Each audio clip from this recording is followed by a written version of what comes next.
J'ai dit à mon directeur de thèse que j'allais participer à ma thèse en 180 secondes. Il m'a dit « Ulfa, c'est super simple.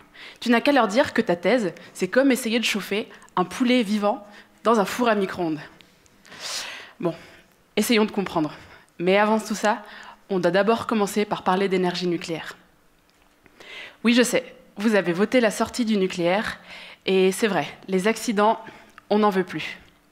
Mais si aujourd'hui, on essayait de parler d'une énergie nucléaire nouvelle, plus propre et sans risque d'explosion, là, ça devient intéressant.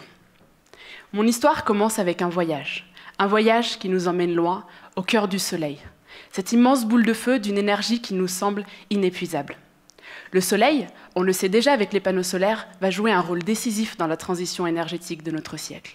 Mais si on allait plus loin, et si on essayait de s'inspirer des réactions qui sont le moteur du Soleil et de toutes les étoiles de l'univers pour fabriquer de l'énergie ici, sur Terre? Au début des années 50, deux physiciens russes, Igor Tamm et Andrei Sakharov, inventent une machine à fusion, le tokamak.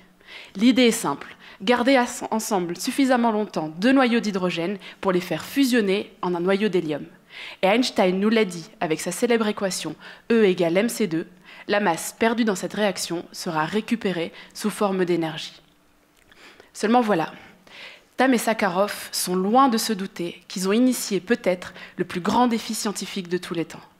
Saviez-vous qu'en 1985, en pleine guerre froide, Reagan et Gorbatchev ont signé la démilitarisation de la recherche pour la fusion nucléaire?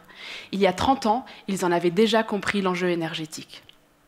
3 ans plus tard, naissait le projet ITER, un tokamak qui démontrera en 2026 que la fusion nucléaire peut être viable. Et c'est là que ma thèse intervient.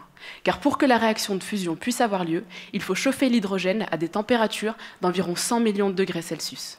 Pour y parvenir, on utilise entre autres l'équivalent de 20 000 fours à micro-ondes. Les micro-ondes, comme la lumière, sont des ondes électromagnétiques. Et dans un tokamak, un peu comme on utiliserait un faisceau laser pour découper du métal, l'utilisation des micro-ondes sera chirurgicale. Le problème, c'est que comme la lumière, qui un jour de pluie ou de brouillard est diffusée dans toutes les directions par des gouttelettes d'eau en suspension, les micro-ondes dans un tokamak sont diffusées par les particules du bord du réacteur. Ce qui rend leur usage un peu plus flou et un peu plus incertain, à tel point qu'une partie de l'énergie de chauffage peut ne pas être utilisée à bon escient. Le but de ma thèse est de comprendre et de quantifier cette diffusion pour prédire la puissance nécessaire pour ITER. Donc bon, cette histoire de poulet, Ivo, moi je l'aime bien, mais je pense que j'ai pas tout compris. Et vous? Merci.